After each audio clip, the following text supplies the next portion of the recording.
Together, we will make America strong again. We will make America proud again. We will make America safe again. And yes, together, we will make America great again. Fogo e Fúria. Ver o mundo a partir da América. E arrancamos mais um Fogo e Fúria com o correspondente do Público nos Estados Unidos, Pedro Correiro. Viva, Pedro! Viva, Ruben! Eu sou o Ruben Martins e nesta semana o presidente norte-americano admitiu que quer enviar cidadãos norte-americanos para cadeias de alta segurança em El Salvador, cujo chefe de Estado, o Sr. Bukele, visitou esta segunda-feira a Casa Branca. É uma escalada significativa do recurso às prisões do país da América Central por parte dos Estados Unidos. Neste mesmo encontro, Trump e Bukele recusaram libertar Kilmar Abrego Garcia, um cidadão salvadorenho que residia legalmente nos Estados Unidos e que foi enviado para El Salvador por um erro administrativo reconhecido em tribunal. A recusa colide com uma ordem do Supremo Tribunal e é também uma escalada no conflito entre o governo e a justiça. Neste episódio vamos ainda também à crise nas universidades. Pedro Correio, já lá vamos, mas para já vamos falar desta visita. Esta semana houve outra visita de um presidente estrangeiro à Casa Branca, que, tal como Volodymyr Zelensky, também se apresentou sem gravata. Desta vez não tivemos repórteres a perguntar se ele estava bem sem gravata, sentia bem sem gravata ali. O presidente de El Salvador, o Sr. Bukele, foi, ao contrário de Zelensky, muito bem recebido. Pedro Guerreiro, pergunto porquê? Porque claramente há uma afinidade ideológica entre Bukele e Trump, e mais que uma afinidade ideológica, há uma relação contratual, neste momento, entre a administração de Trump e o governo de El Salvador, em torno da gigantesca prisão de alta segurança de El Salvador, o SECOT, o Centro de Combate ao Terrorismo, qualquer coisa desse género, que alberga neste momento cerca de 40 mil detidos, ou pelo menos tem capacidade para albergar 40 mil detidos. Esta noite o Wall Street Journal já noticia que há planos de expansão desta prisão para passar a albergar 80 mil detidos. Estamos a falar da maior prisão do mundo e estamos a falar também de um buraco negro para onde se enviam pessoas, a partir do qual não há contacto com advogados, com famílias. Neste momento ainda não é sequer conhecida a lista oficial de nomes de pessoas que os Estados Unidos deportaram ou enviaram para esta prisão a partir dos Estados Unidos. Sabemos que foram para lá cerca de 200 pessoas, ou mais de 200 pessoas, pessoas suspeitas de pertencer a grupos criminosos ou de terem cometido crimes, embora não tenham passado por tribunal. Não há um tribunal que tenha condenado estes indivíduos, que são estrangeiros, são cidadãos latino-americanos, nomeadamente de El Salvador e da Venezuela, mas não há um tribunal norte-americano que tenha dito este senhor é um criminoso, deve ser deportado do nosso país. E, portanto, há aqui um espaço enorme para arbitrariedade e para abusos, que é o caso mais noticiado até o momento, é o caso de Kilmar Abrego Garcia.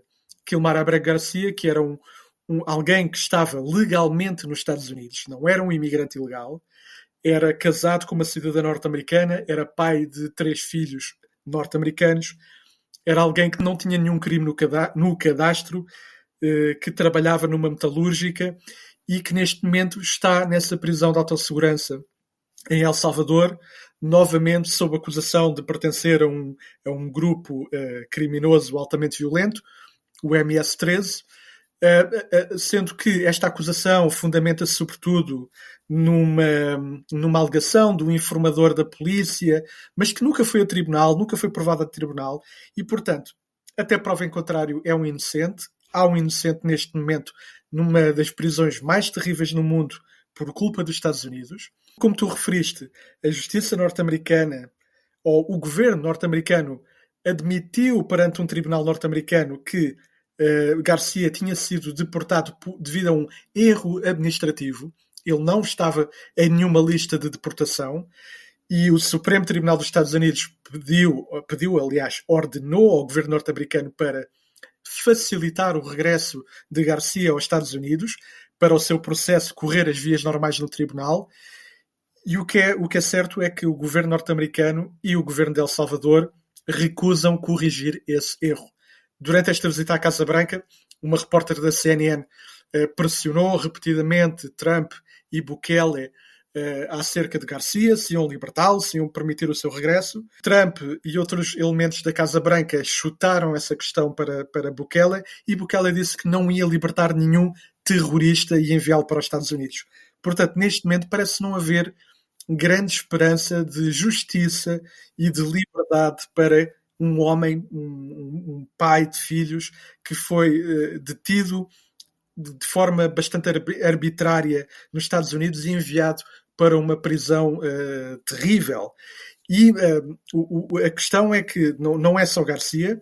A Bloomberg contabilizou que 90% das pessoas que tinham sido enviadas para esta prisão não teriam registro criminal. Já a CBS também já tinha feito uma análise processual e concluindo que pelo menos 75% também não tinha nenhum registro criminal.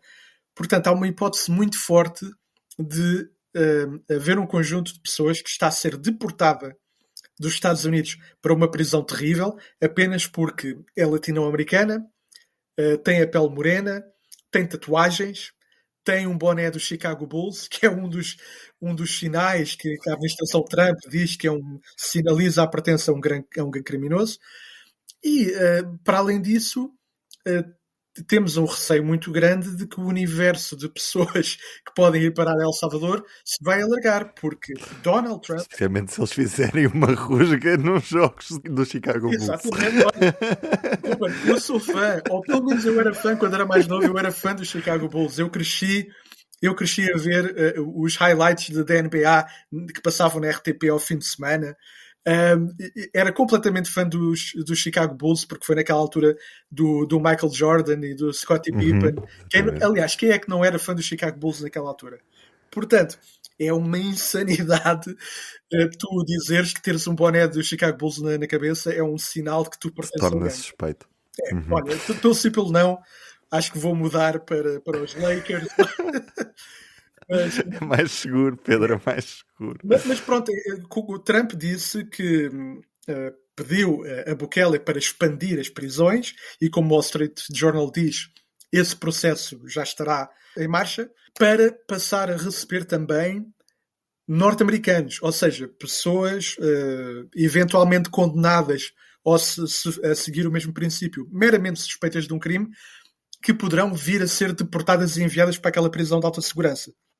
Para uma prisão que está fora da jurisdição dos Estados Unidos, com enormes barreiras no acesso a advogados e a familiares e a alguém que verifique as condições de habitabilidade da prisão. Obviamente, o Guantánamo é um caso especial, mas a jurisdição é norte-americana. Aqui, no caso, nem sequer é esse, não é? Ou seja, o governo de El Salvador é que toma conta da prisão e que faz as suas próprias regras. E há uma relação contratual, que é isso que provavelmente os advogados e os juízes vão se ter de agarrar, é que, independentemente da prisão estar fora da fronteira, há uma relação contratual entre os Estados Unidos e El Salvador. E, portanto, há uma responsabilidade também do governo norte-americano. Aliás, esta noite, esta quarta-feira, houve um senador norte-americano que foi a El Salvador para tentar visitar o Quilmar. Não conseguiu. E o que o vice-presidente de El Salvador lhe terá dito é que não devemos deixar ver o salvadorenho, porque os Estados Unidos estão a pagar-nos para o mantermos na prisão. Portanto, há aqui uma relação direta e os Estados Unidos não podem lavar as mãos e dizer que não tem nada a ver com o que acontece naquela prisão. E, de facto, há comparações com Guantánamo, há comparações também com os gulags soviéticos, porque o princípio, embora fosse dentro de fronteira, era o mesmo, eram enviados para prisões na Sibéria que ficavam tão longe que a fuga era impossível serem visitados pela família. Ou também há quem comece já a comparar isto a um campo de concentração, nomeadamente os campos de concentração nazi, porque tendiam a ser instalados fora das fronteiras alemãs. Eram instalados na Polónia, em países do Báltico ou dos Balcãs, Portanto, estamos aqui a entrar numa situação cada vez mais grotesca e preocupante de direitos humanos. Pedro, só para que fique claro, neste momento ainda não existem indicações de que existem cidadãos portugueses ou lusodescendentes nesta situação, ou seja, detidos ou em risco de deportação para El Salvador. Não, nada disso.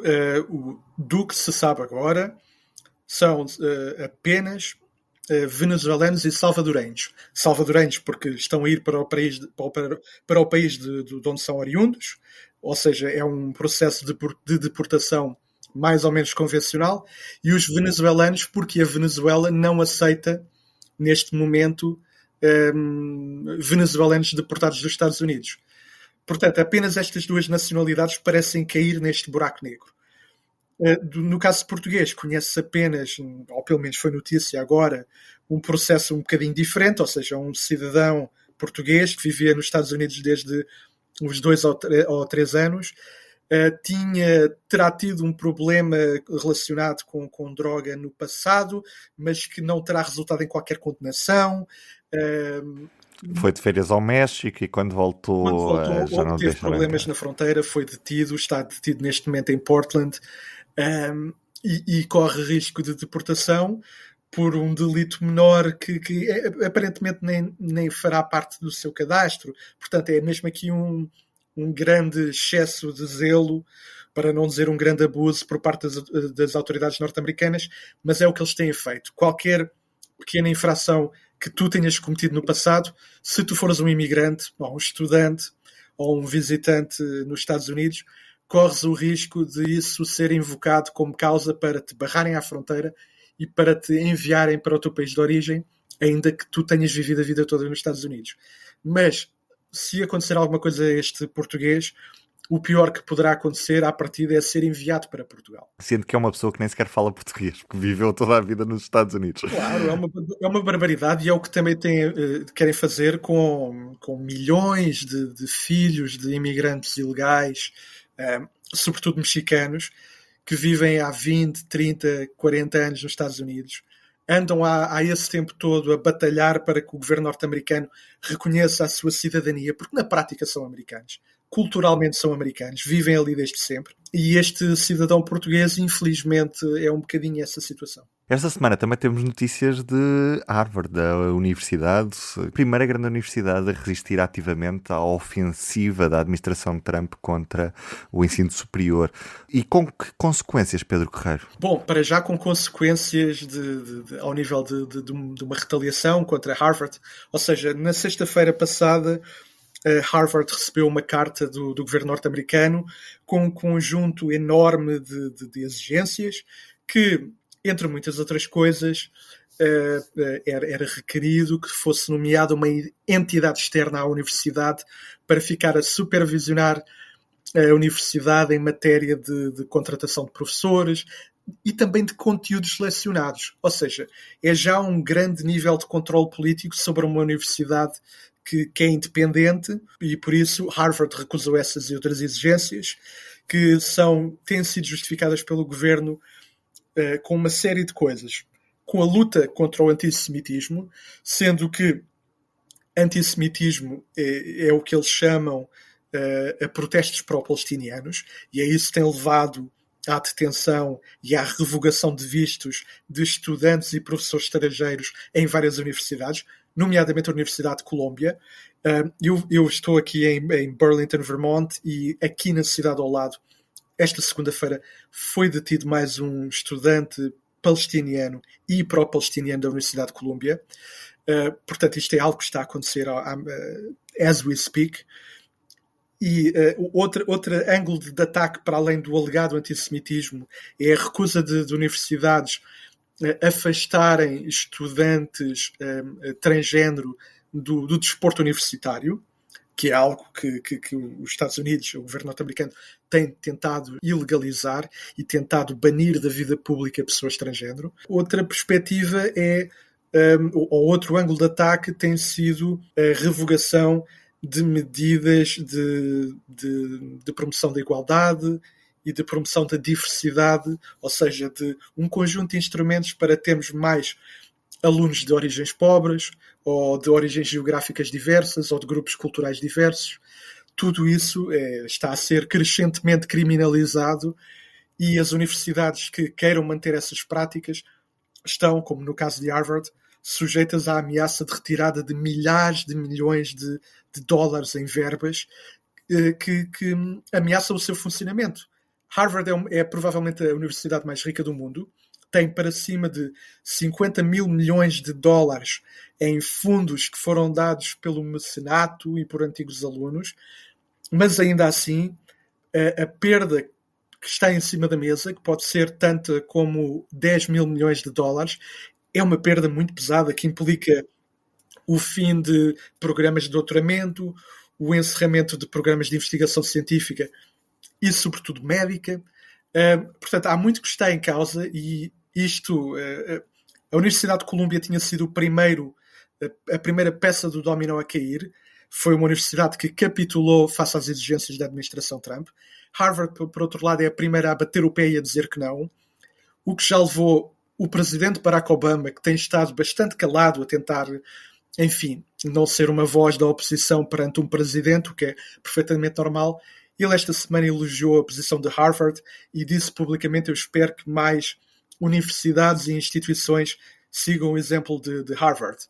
Portanto, estão a acontecer algumas coisas interessantes, há alguma resistência que começa a surgir face aos abusos da administração Trump, mas continuamos num território cada vez mais perigoso. Pedro, deixa-me dizer-te que parece que cada semana as novidades que nos traz os Estados Unidos são piores do que a semana anterior.